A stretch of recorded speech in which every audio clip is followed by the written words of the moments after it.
mga KAIG-SOONAN, mga kanibors, mga partidas, mga kapamilya, kapatid, kapuso, hello!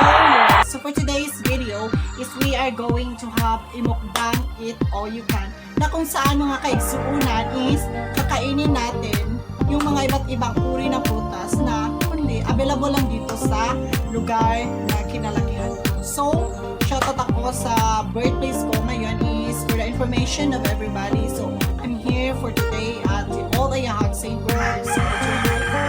Dito po ako sa kinalakihan ko nung bata po ako. Dito sa aming old barangay. So, ayun. Balik tayo sa paksa natin. So, we will have a mukbang, eat all you can. So, kunin natin ang mga iba't ibang uri ng prutas tulad ng siguro 4 lang available dito.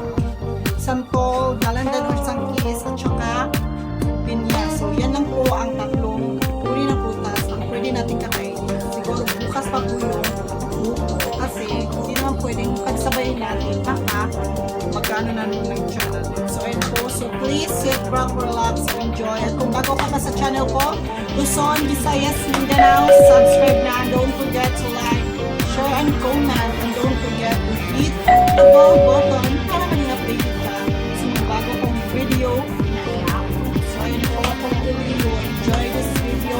Sit back, relax, and enjoy!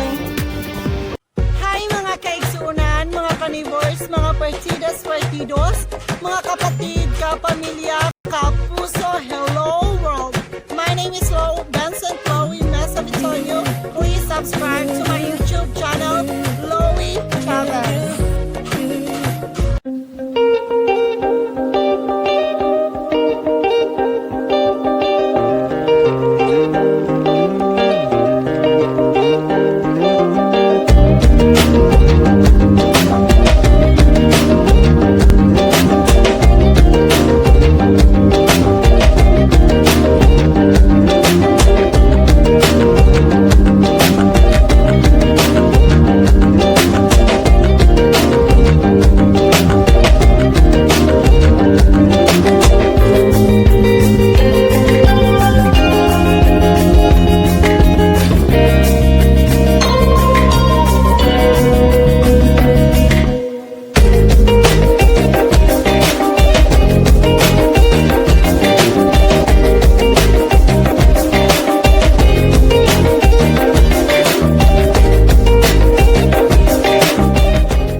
So ayan, kukunin na natin yung una natin kukunin ay yung pinya, tsaka sunod yung sangkis. So ayan, so naghahanap po ako dito sa mga tinanim ng tita ko na si Tita Esther. So thank you sa pinyit na at tsaka sa sangkis. So ngayon kukunin na natin. So ayan, so napakadami kasi guys na mga tanim dito. Tsaka ako lang ang pipili kung saan. So ayan, so dahil may napila ko sa ito. So yan po ang kukunin ko guys. Itong pinya na to. Tsaka, for information is kailangan muna natin alamin kung hinog na ba siya.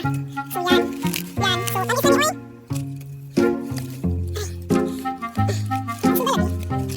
So yan, ilagay mo muna natin itong tripod natin. Para hindi tayo mahirapan sa pagkakas. Ano ba to?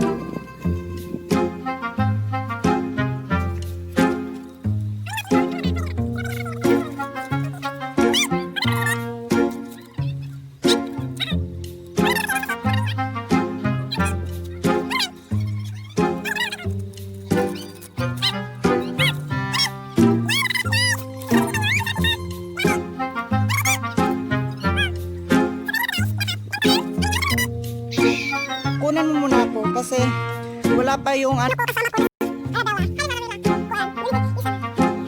yung una nating nakuha. Pindutan ako.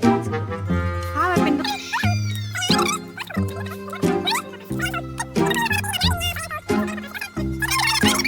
Ay, pindutan na ako. Dito, kira na. Kira, ayun, pindutan. So, ito po yung una nating nakuha, yung pinya. So, ayan, so, good for the heart po ito sa ating katawan. So, maganda din to. So, matamis siya kasi buwang na ni si John. Buwang na, diba? So, you can see, napaka ganda niya, guys. Diba? Ay, teka lang. Ay, naon din na dahil. Yung pinagtan. food. So, ayan. So, ganito lang. So, ayan.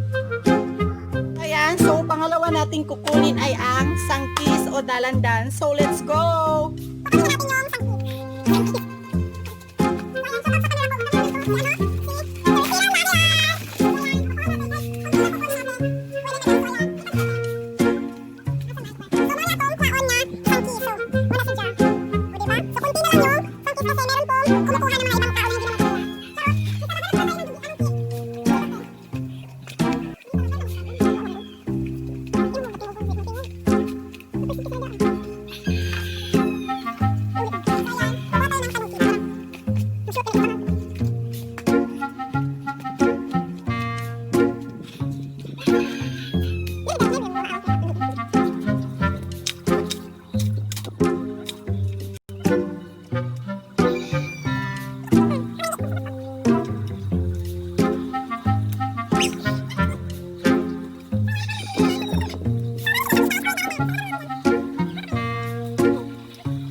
Kukuha tayo ng santol dahil walang aakyat kasi natatakot ako baka mahulog ako. So mamuwak na lamang tayo. Let's go!